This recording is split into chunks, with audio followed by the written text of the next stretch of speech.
Hey guys, I'm Dave and welcome to the Trull Gallery. Today, we're going to build a neck rest for my guitar.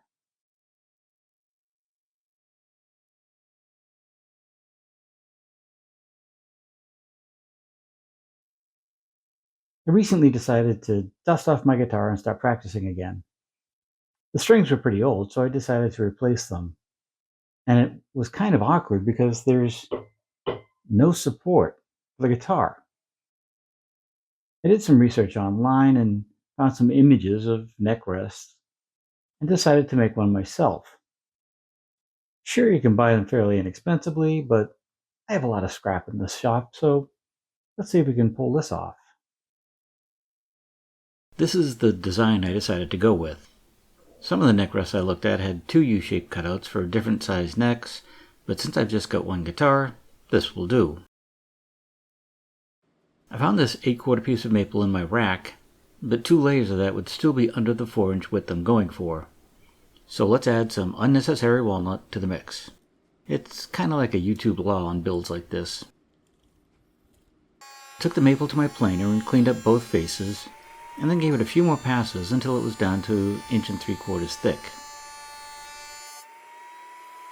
I adjusted my planer and ran the walnut through, taking it to its final width of 1/2 inch. I made sure to flip the stock after each pass. This should equalize any internal stress so it'll remain flat.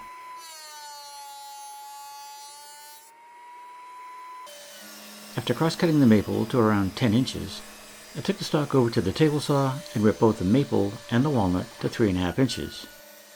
I left it wide for now, and I'll cut the blocks of final height after the glue up.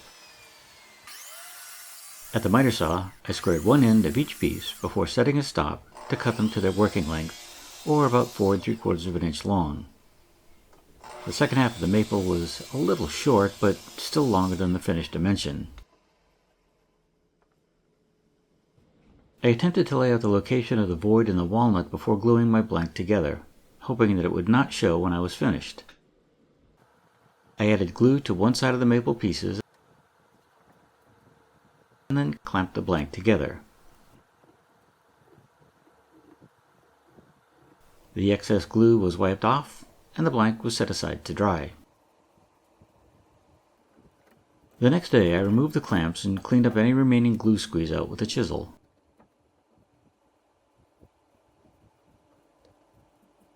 With the flattest edge against my fence, I ripped the opposite edge to give me a straight face to work with. Because the blank is so tall, I took a pass on both faces to get it smooth.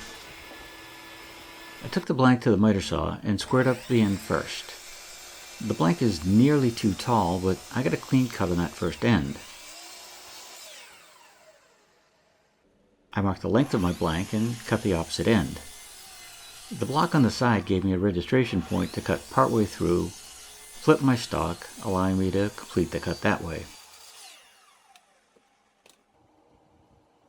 I left the blank tall since I have to locate and cut out the curve for the neck, and now I could locate the center point for that cutout. I thought it would be safer to drill a pilot hole through the blank first, so I chucked up a 1/4 inch brad point bit and drilled as deep as possible. To finish the through hole, I put a 12-inch long 1/4 inch bit in my drill and continued through the blank. I used my contour gauge to determine the curve of my guitar neck, and it came out to about 2 inches. Since I'll be lining the curve with some cork later, I decided to use a 2.5 inch hole saw. I drilled from one end as deep as I could.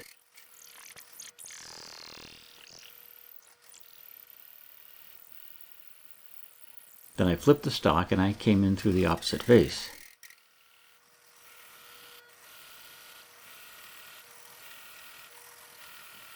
Sadly, I was still a bit shy of a full cut. Let's move on and see how we can remedy that later. First, I had to cut the blank to its final height of 3¼ inches. Again, this was done in 2 passes. I located the 2 points from my drawing to determine the angle cut and connected them with a straight edge.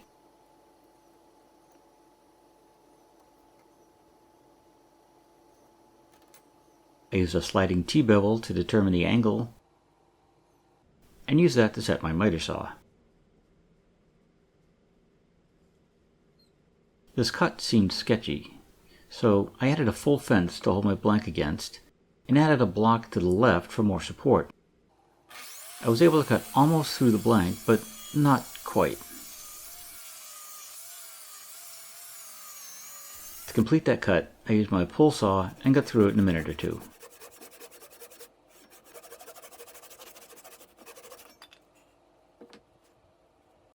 There was just enough of the far cut on the angled face for me to register the hole saw against. And since I'm starting further down the blank, I should be able to complete that curved cut. What I didn't count on was the bit grabbing the stock and twisting it. I added a stop on the right side to provide additional stability for the cut. And to my surprise, this worked fine, and I really don't need this to be perfect anyway. But let's be honest, I'm still going to sand it smooth. A drum sander and my drill press quickly cleaned up the marks from the hole saw. The challenge with large blocks of maple is that it's easy to get burn marks while making cuts like these. I sanded each side starting at 80 grit and worked my way up through the grits to 220 grit with my random orbit sander.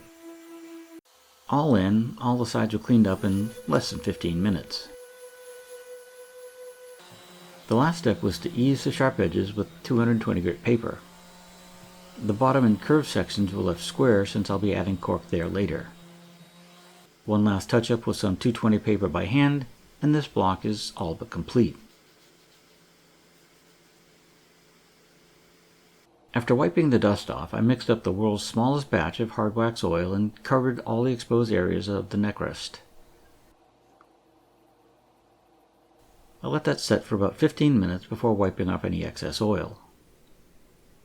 While the oil was drying, I cut out 2 pieces of rubberized cork, one for the bottom and one for the curved neck area. A razor knife and a straight edge worked great for this, and they were both cut a bit oversized.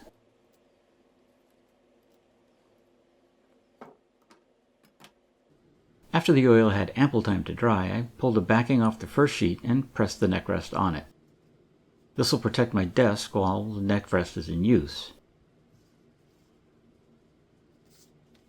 Then I trimmed off the excess with a sharp razor knife.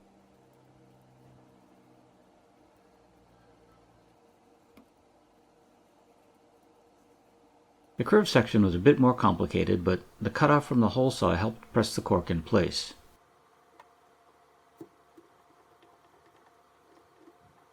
Trimming it to size was also a bit more fussy, but in the end, the cork was flush with the wood and should cradle my guitar neck nicely.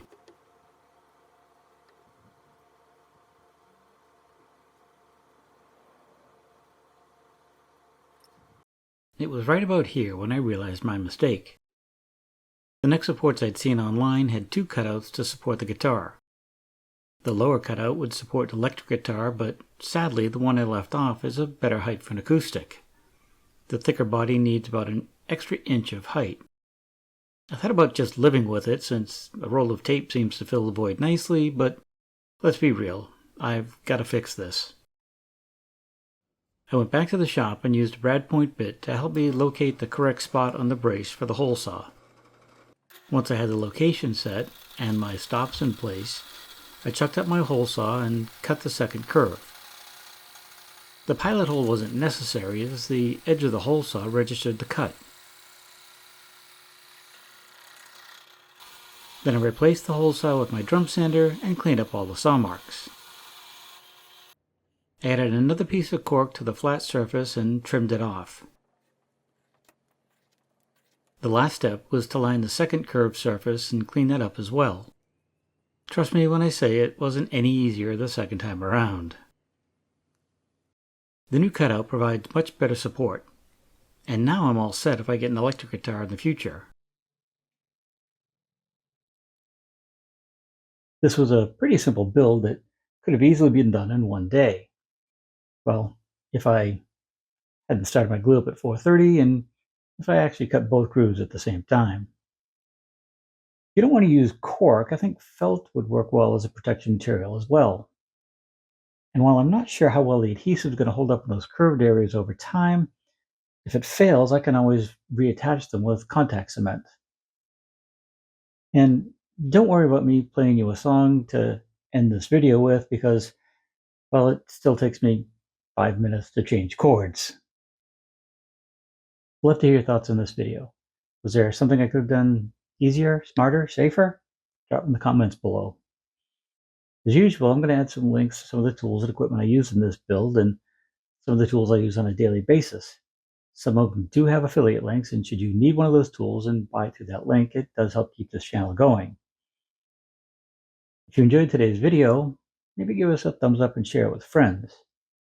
If you haven't already, maybe it's time to hit the subscribe button and the little bell so you get notified each time I put out a new video.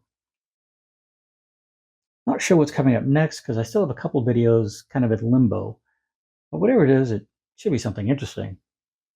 So until then, have a great day, stay safe, and we'll see you soon.